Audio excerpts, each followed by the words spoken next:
نا کے دل لو سلام وَإِذْ قُلْنَا لِلْمَلَائِكَةِ اسْجُدُوا لِآدَمَ فَسَجَدُوا إِلَّا إِبْلِيسَ أَبَى وَاسْتَكْبَرَ وَكَانَ مِنَ الْكَافِرِينَ۔ ترجمہ: اور یاد کرو جب ہم نے فرشتوں کو حکم دیا کہ آدم کو سجدہ کرو تو ابلیس کے علاوہ سب نے سجدہ کیا، اس نے انکار کیا اور تکبر کیا اور کافر ہو گیا۔ اسجدوا لآدم، آدم کو سجدہ کرو۔ تفسیر صراط الجنان میں ہے اللہ تعالیٰ نے حضرت آدم علیہ السلام کو تمام موجودات کا نمونہ اور عالم روحانی اور جسمانی کا مجموعہ بنایا اور فرشتوں کے لیے حصول کمالات کا وسیلہ بنایا، تو انہیں حکم فرمایا کہ حضرت آدم علیہ السلام کو سجدہ کریں، کیونکہ اس میں حضرت آدم علیہ السلام کی فضیلت کا اعتراف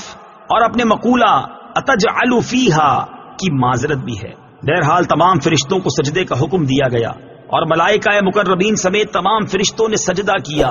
لیکن شیطان نے سجدہ کرنے سے انکار کر دیا اور تکبر کے طور پر یہ سمجھتا رہا کہ وہ حضرت آدم علیہ السلام سے افضل ہے اور اس جیسے انتہائی عبادت گزار فرشتوں کے استاد اور مقرب بارگاہ الہی کو سجدے کا حکم دینا حکمت کے خلاف ہے۔ اپنے اس باطل عقیدے، حکم الہی سے انکار اور تعظیم نبی سے تکبر کی وجہ سے وہ کافر ہو گیا۔ حضرت آدم علیہ السلام اور ابلیس کا واقعہ قرآن پاک کی 7 سورتوں میں بیان کیا گیا ہے۔ سجدہ سے متعلق چند شرعی احکام،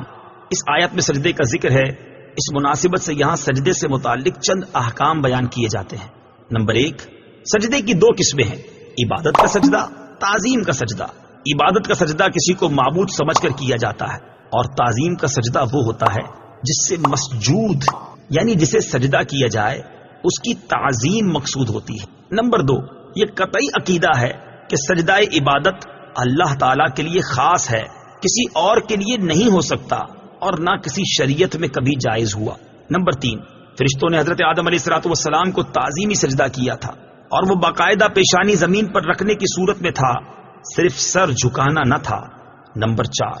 تعظیمی سجدہ پہلی شریعتوں میں جائز تھا، ہماری شریعت میں منسوخ کر دیا گیا، اب کسی کے لیے جائز نہیں ہے، لہٰذا کسی پیر یا ولی یا مزار کو تعظیمی سجدہ کرنا حرام ہے۔ لیکن یہ یاد رہے کہ تعظیمی سجدہ کرنے والوں پر یہ بہتان باندھنا کہ یہ معبود سمجھ کر سجدہ کرتے ہیں، یہ اس تعظیمی سجدے سے بڑا جرم ہے، کیونکہ یہ مسلمانوں کو مشرک و کافر کہنا ہے۔ اعلیٰ حضرت امام احمد رضا خان علیہ رحمت الرحمان نے غیر اللہ کو تعظیمی سجدہ کرنے کے حرام ہونے پر ایک عظیم کتاب لکھی ہے جس کا نام ہے الزبدۃ الزکیہ فی تحریم سجود التحیہ، سجدہ تعظیمی کی حرمت کا بیان۔ یہ کتاب فتاوی رضویہ کی 22ویں جلد میں موجود ہے اور اس کا مطالعہ کرنا انتہائی مفید ہے۔ تکبر کی مذمت، اس واقعے سے معلوم ہوا کہ تکبر ایسا خطرناک عمل ہے کہ یہ بعض اوقات بندے کو کفر تک پہنچا دیتا ہے، اس لیے ہر مسلمان کو چاہیے کہ وہ تکبر کرنے سے بچے۔ حضرت عبداللہ ابن مسعود رضی اللہ تعالی عنہ سے روایت ہے، نبی کریم صلی اللہ تعالی علیہ وسلم نے ارشاد فرمایا، تکبر حق کی مخالفت کرنے اور لوگوں کو حقیر جاننے کا نام ہے۔ حضرت عبداللہ ابن مسعود رضی اللہ تعالی عنہ سے روایت ہے، حضور اقدس صلی اللہ تعالی علیہ وسلم نے ارشاد فرمایا، تکبر سے بچتے رہو،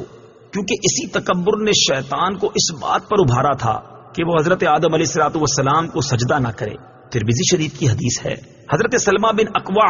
رضی اللہ تعالیٰ عنہ سے روایت ہے، حضور اقدس صلی اللہ تعالیٰ علیہ وسلم نے ارشاد فرمایا،